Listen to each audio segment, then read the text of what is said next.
नमः शिवाय। शिवजी सदा सहाय। ओम नमः शिवाय। गुरुजी सदा सहाय। शिव ज्ञान, शिव की उपासना से देवताओं को उनका दर्शन, सूर्य देव में शिव की पूजा करके अर्घदान की विधि तथा व्यासावतारों का वर्णन। श्री कृष्ण बोले, भगवान अब मैं उस शिव ज्ञान को सुनना चाहता हूँ जो वेदों का सार तत्व है तथा जिसे भगवान शिव ने अपने शरणागत भक्तों की मुक्ति के लिए कहा है। प्रभु, शिव की पूजा कैसे की जाती है, पूजा आदि में किसका अधिकार है तथा ज्ञान योग आदि कैसे सिद्ध होते हैं। उत्तम व्रत का पालन करने वाले मुनीश्वर ये सब बातें विस्तार पूर्वक बताइए। उपमन्यु ने कहा, भगवान शिव ने जिस वेदोक्त ज्ञान को संक्षिप्त करके कहा है वही शैव ज्ञान है। वह निंदा स्तुति आदि से रहित तथा श्रवण मात्र से ही अपने प्रति विश्वास उत्पन्न करने वाला है। यह दिव्य ज्ञान गुरु की कृपा से प्राप्त होता है और अनायास ही मोक्ष देने वाला है। मैं उसे संक्षेप में ही बताऊंगा क्योंकि उसका विस्तार पूर्वक वर्णन कोई ही नहीं कर सकता। पूर्व काल में महेश्वर शिव सृष्टि की इच्छा करके सत्कार्य कारणों से नियुक्त हो स्वयं ही अव्यक्त से व्यक्त रूप में प्रकट हुए। उस समय ज्ञान स्वरूप भगवान विश्वनाथ ने देवताओं से में सबसे प्रथम देवता वेदपति ब्रह्मा जी को उत्पन्न किया। ब्रह्मा ने उत्पन्न होकर अपने पिता महादेव को देखा तथा ब्रह्मा जी के जनक महादेवी जी भी उत्पन्न हुए ब्रह्मा की ओर स्नेह पूर्ण दृष्टि से देखा और उन्हें सृष्टि रचने की आज्ञा दी।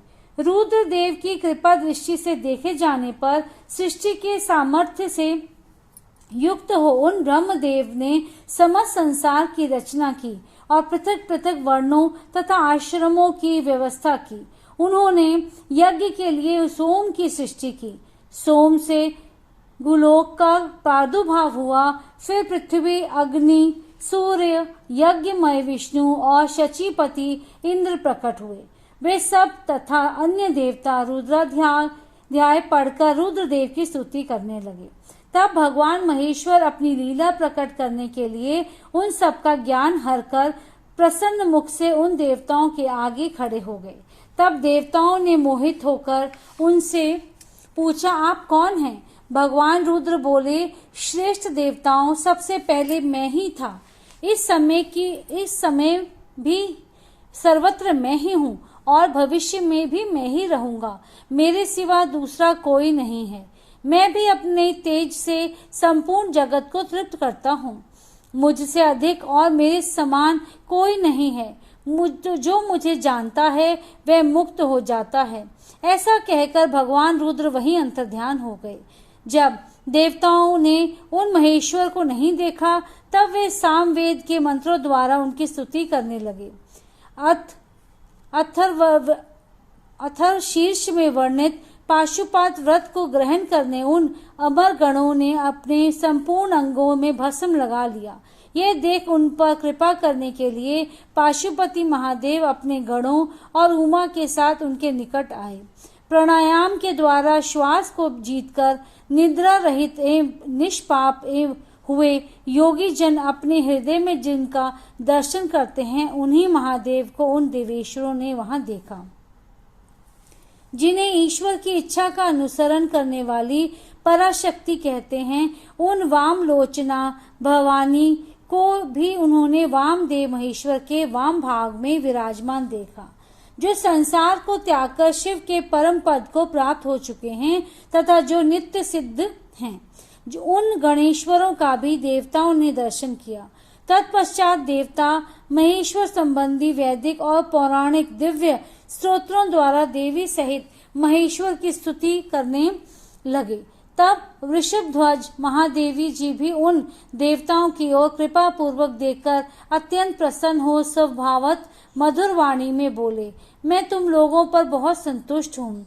उन प्रार्थनीय एवं पूज्यतम भगवान वृषभध्वज को अत्यंत प्रसन्न चित्त जान देवताओं ने प्रणाम करके आदर पूर्वक उनसे पूछा। देवता बोले, भगवान, इस भूतल पर मार्ग से आपकी पूजा होनी चाहिए और उस पूजा में किसका अधिकार है, यह ठीक ठीक बताने की कृपा करें। तब देवेश्वर शिव ने देवी की ओर मुस्कुराते हुए देखा और अपने परम घोर सूर्यमय स्वरूप को दिखाया। उनका वह स्वरूप संपूर्ण ऐश्वर्य गुणों से संपन्न, सर्व तेजोमय, सर्वोत्कृष्ट तथा शक्तियों, मूर्तियों, अंगों, ग्रहों और देवताओं से घिरा हुआ था। उसके 8 भुजाएं और 4 मुख थे। उसका आधा भाग नारी रूप में था। वह उस अद्भुत आकृति वाले आश्चर्यजनक स्वरूप को देखते ही सब देवता यह जान गए कि सूर्यदेव, पार्वती देवी, चंद्रमा, आकाश, वायु, तेज, जल, पृथ्वी तथा शेष पदार्थ भी शिव के ही रूप हैं। संपूर्ण चराचर जगत शिवमय ही है। परस्पर ऐसा कहकर उन्होंने भगवान सूर्य को अर्घ दिया और नमस्कार किया। अर्घ देते समय वे इस प्रकार बोले, जिनका वर्ण सिंदूर के समान है और मंडल सुंदर है, जो सुवर्ण के समान कांतिमान आभूषणों से विभूषित हैं, जिनके नेत्र कमल के समान हैं, जिनके हाथ में भी कमल है, जो ब्रह्मा, इंद्र और नारायण के भी कारण हैं, उन भगवान को नमस्कार है। यो कह उत्तम रत्नों में से पूर्ण सुवर्ण, कुकुम, कुश और पुष्प से युक्त जल सोने के पात्र में लेकर उन देवेश्वर को अर्घ दे और कहे, भगवान आप प्रसन्न हो, आप सबके आदि कारण हैं, आप ही रुद्र, विष्णु, ब्रह्मा और सूर्य रूप हैं, गणों सहित आप शांत शिव को नमस्कार है। जो एकाग्रचित हो, सूर्य मंडल में शिव का पूजन करके प्रातः काल, मध्य काल और सायंकाल में उनके लिए उत्तम अर्घ देता है, प्रणाम करता है और इन श्रवण सुखद श्लोकों को पढ़ता है, उसके लिए कुछ भी दुर्लभ नहीं है। यदि वह भक्त है तो अवश्य ही मुक्त हो जाता है। इसीलिए प्रतिदिन शिव रूपी सूर्य का पूजन करना चाहिए।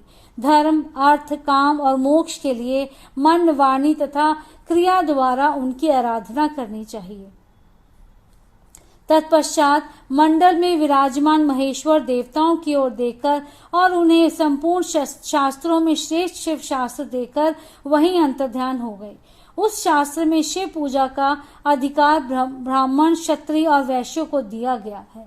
यह जानकर देवेश्वर शिव को प्रणाम करके देवता जैसे आए थे वैसे चले गए। तदंतर दीर्घ काल के पश्चात जब वह शास्त्र लुप्त हो गया, तब भगवान शंकर के अंक में बैठी हुई महेश्वरी शिवा ने पतिदेव से उसके विषय में पूछा। तब देवी से प्रेरित हो चंद्रभूषण महादेव ने वेदों का सार निकालकर संपूर्ण आगमों में श्रेष्ठ शास्त्र का उपदेश किया।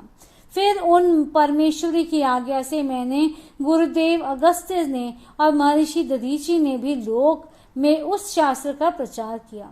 शूलपाणी महादेव स्वयं भी युग युग में भूतल पर अवतार ले अपने आश्रित जनों की मुक्ति के लिए ज्ञान का प्रसार करते हैं। ऋभु, सत्य, भार्गव, अंगिरा, सविता, मृत्यु, इंद्र, मुनिवर, वशिष्ठ, सारस्वत, त्रिधामा, मुनिश्रेष्ठ, त्रिवत, शत तेजा, साक्षात धर्म स्वरूप नारायण, स्वरक्ष, बुद्धिमान अरुणी, कृत्यंजय, भारद्वाज, श्रेष्ठ विद्वान गौतम, वाचश्रवा मुनि, पवित्र सूक्ष्मयनि, तृणबिंदु मुनि, कृष्ण, शक्ति, शक्त्य, उत्तर, जातुकर्ण्य और साक्षात नारायण रूप कृष्ण द्वैपायन मुनि, ये सब व्यास अवतार हैं। अब क्रमश कल्प योगेश्वरों का वर्णन सुनो।